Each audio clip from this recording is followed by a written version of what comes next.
5 տասնյակ ընկերություններ ներկայանում են իրենց արտադրանքի ամբողջ մրցունակությամբ Armpro Expo 11-րդ միջազգային ցուցահանդեսին։ Ընկերությունները շտապում են րոպե առաջ հյուրընկալել հանրապետության նախագահին իրենց տաղավարում եւ ներկայանալ սեփական արտադրանքի ողջ մրցունակությամբ։ Գյուղատնտեսության նախարարի եւ ցուցահանդեսի կազմակերպիչների հետ միասին նախագահը շրջել է Armpro Expo-ի տաղավարներով, զրուցել ցուցահանդեսի մասնակիցների հետ, ծանոթացել ներկայացվող արտադրանքին եւ զարգացման ծրագրերին։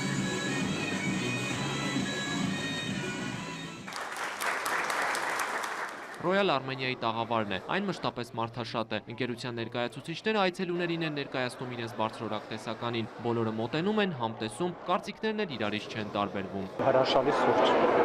Եթե այս սուրճը վաճառքում լինի, ես միշտ կգնեմ։ Ես հազվադեպ եմ սուրճ խմում, բայց եթե խմում եմ Royal Armenia-ի սուրճն եմ խմում, իրոք համով է, այս նոր տեսակը ավելի ինձ դուր եկավ։ Այս տարի Royal Armenia-ն նշում է 15-ամյակը, բարձր որակ, հաճելի համ եւ մատչելի գին։ 3 կարևոր սկզբունքների պահպանումը ընկերության առաջնահերթություններից է՝ կանաչ սուրճի եւ պղպեղի վերամշակման։ Հայաստանի առաջին եւ ամենախոշոր ընկերությունը նոր փաթեթավորմամբ եւ նոր տեսականիով է ներկայանում Armpro Expo-ին։ Այս տարի Royal Armenia-ն ներկայանում է իր նոր փաթեթավորմամբ եւ նոր տեսականներով։ Բրազիլիական արաբիկա, կոլումբիական արաբիկա,